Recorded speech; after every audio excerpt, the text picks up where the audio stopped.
The big news at the Tokyo Toy Show this month, June of 2014, is that Fine Molds has lost the license to Star Wars plastic model kits in Japan. That is now going to Bandai. Now, while that is exciting news in the fact that we'll probably be getting a lot more plastic models at a faster rate, still there's just a bit of sadness involved because I know other people feel the same way, that we're just used to high quality products from Fine Molds, and it's just kind of sad to see the era of Fine Molds Star Wars kits has drawn to a close. The last one that they released was the Darth Vader TIE Fighter, the X1 TIE Advanced, and it's a pretty nice kit. I haven't built it yet, but I did an unboxing review for that. So I want to do an unboxing video for these X-Wing kits. I've seen a lot of other builds and such with these kits, but not necessarily an unboxing. So for those of you who are interested in picking up a Fine Molds Star Wars kit and you're looking at maybe getting an X-Wing fighter, first of all, good luck, because these things might be disappearing at a rapid pace. Maybe everybody's buying these up and hoarding them. I have no idea. Actually, as you can see here, I have two of the 172 scale kits, but I'm probably going to use these for personal use, but who knows. So let me show you what's inside one of these. I'll open this one up. I've already opened this up, I believe. I think I've taken the bags apart and such. So this gives quite a lot of history on the X-Wing fighter, except it's in Japanese. If you can't read Japanese, then you're kind of out of luck. Now, we've always, I don't know, I'm sure I'm not the only one, but when we've seen these kind of a thing in the Fine Molds manuals, they did release a Y-Wing fighter. They did release that, but they never got around to doing the A-Wing or the B-Wing, or this Skyhopper either, for that matter. We just always kind of hoped that they would get around to making these, but it never happened. Hopefully, Bandai was going to, release these too, sometime in the future. So, it gives you pretty specific painting instructions.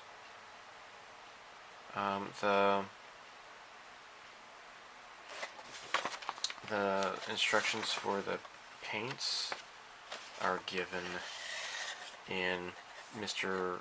Hobby, the GSI Krios Mr. Color, and then also the Mr. Hobby Aqueous, which is their acrylic paint. It also gives Tamiya colors as well.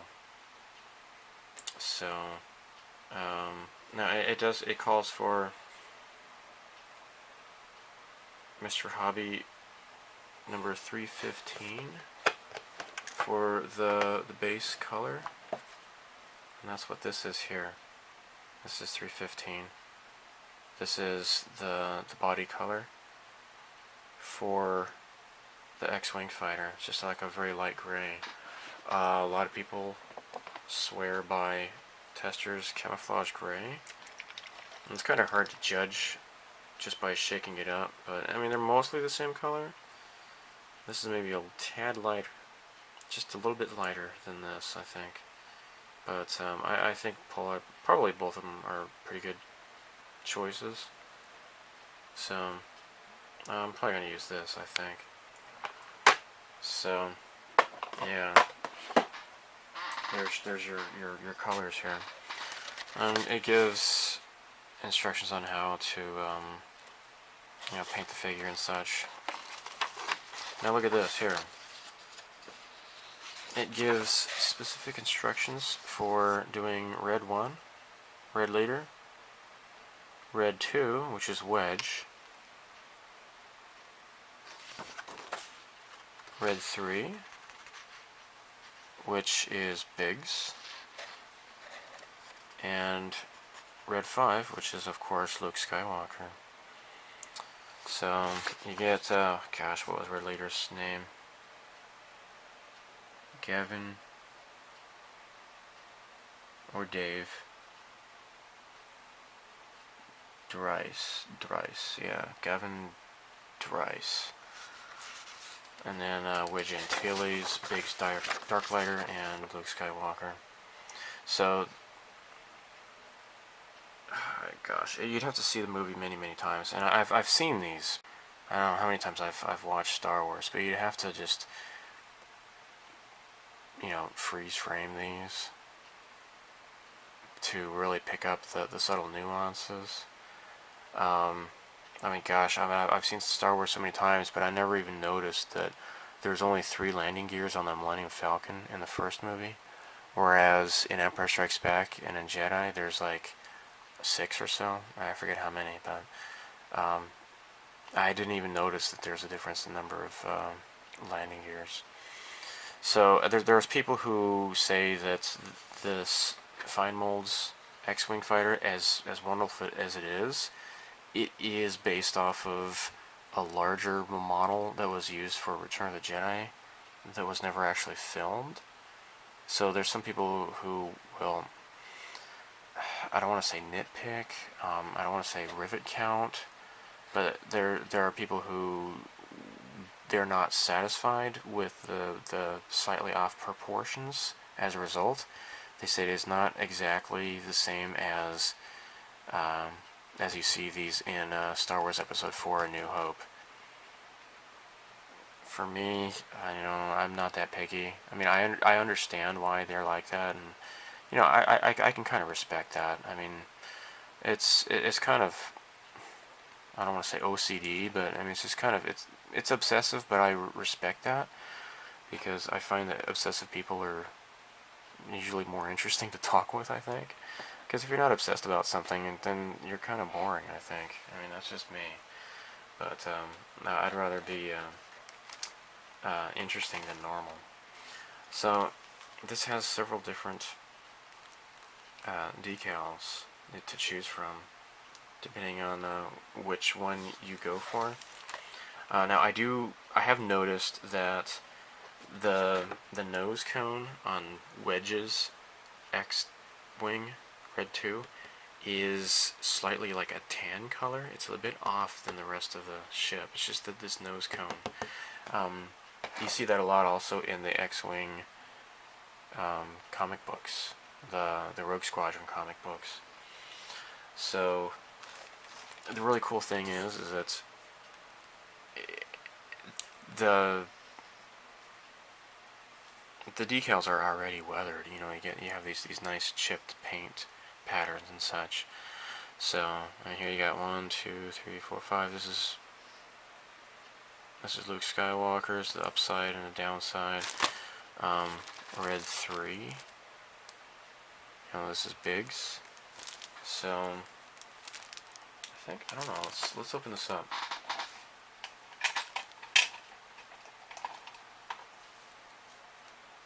I'm gonna go ahead and open this up. This is still sealed.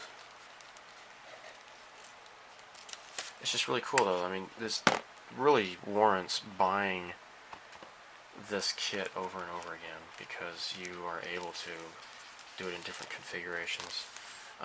Okay, so I was wrong. There's only one sheet of water slide decals. But there you go. That's it. So it just depends on which one you choose. I imagine if you want to, you can now why is there 2 different see, I don't know what's going on with this in the middle either. Are those kill marks or something? I'm not sure.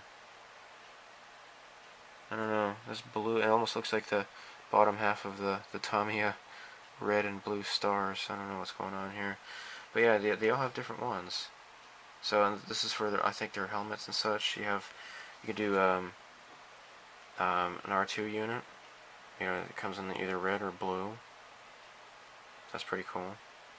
So you have different, like the front and back of both of these. So pretty darn neat. And it comes with two different canopies. One is like for an opening one, and one's for a shut one. I would probably just do them both shut, I guess. It is cool though if you're making a diorama. So, and then here's your parts. Here's the stand. Pretty basic. And just typical parts. So you have a standing and a sitting figure here. Here's the main fuselage. So I think like one of the problems that some people have is like the back part here. They say it's actually upside down. I wouldn't know. I'm not really picky about that. I don't care. But it's just some people will pay attention to minute details like that. And so there are some aftermarket parts to reconfigure this kit to make it more accurate if you want it to be. But if you're not particular, then just build it as is. That's what I'm going to do. So it's pretty cool. And I believe that there are parts for either an R2 unit or an R5 unit, I believe. So yeah. See, like Red Leader, he has an R5 unit, and so there's different colorings for each of them. It's pretty cool. So yeah, there you have it. Now, I recently picked up this after the news came out. Like the one I just showed you, I bought that years ago. And I have never actually built a fine molds Star Wars, or I'm in the process of building the TIE Interceptor, but that's the only one I've worked on so far. So anyhow, this is the 1/48 scale, which is obviously much bigger. And I've looked at it just a little bit, just kind of peeked inside. So this also has really nice decals. And well, let's look at this up. Let's open this up here. Look inside. Obviously, it's much bigger. So it's probably easier to detail as a result. So has nice panel lines on this as well. So now here's this. You know, if you're particular, you can try to reconfigure this back plate if you want. But you know, I'm cool with it the way it is. So has some screws. I think it's for the stand. I think. Now this is really weird, but these are not in any plastic for some reason. I'm not sure why. Here's the packing instructions here. They didn't really weather this though. It's kind of strange actually. Other pictures of the fine molds stuff is usually a bit more weathered than this. But this is for Luke Skywalker's Red 5. I don't know if you ever noticed this or not, but 1, 2, 3, 4, 5. You count the number of red lines here. I don't know about like red 12 or something or other. I don't know how many lines you would have to put on there to denote that. But yeah, I got this at Hobby On a couple weeks ago, and I don't know if somebody had opened this up and taken these out, or if it comes like this. I really couldn't say. But it has a pretty nice big pilot figure here. Apparently there's some limited edition version that comes with a 3PO unit. I don't know. This obviously does not. Can't see it. Yeah, I do not see 3PO in here.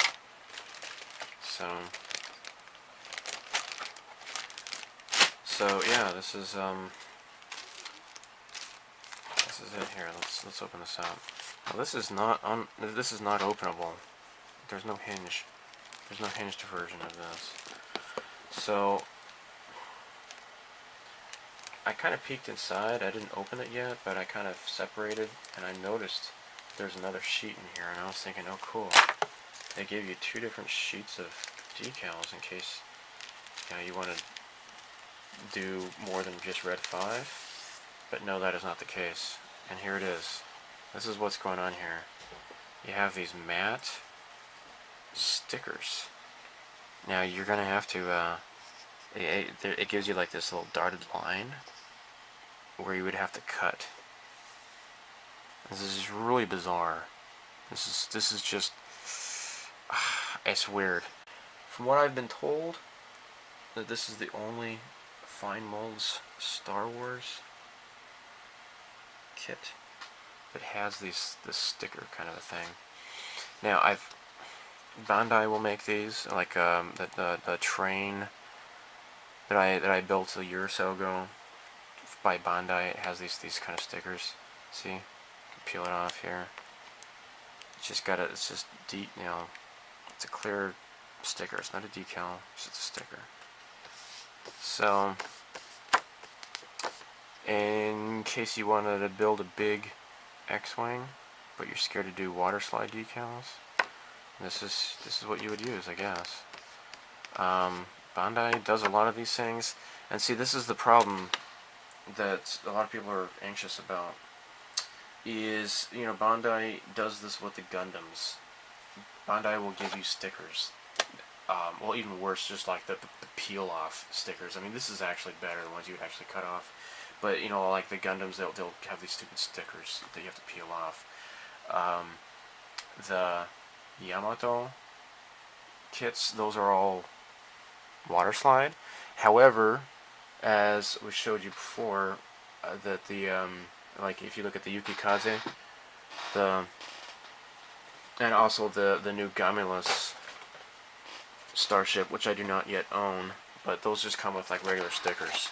So, and as I showed you before, like somebody was kind enough to give me some water slide decals that they had printed out. So, pretty nice. But yeah, these were just stickers. They just give you stickers like this. You have to cut them off and stick it on.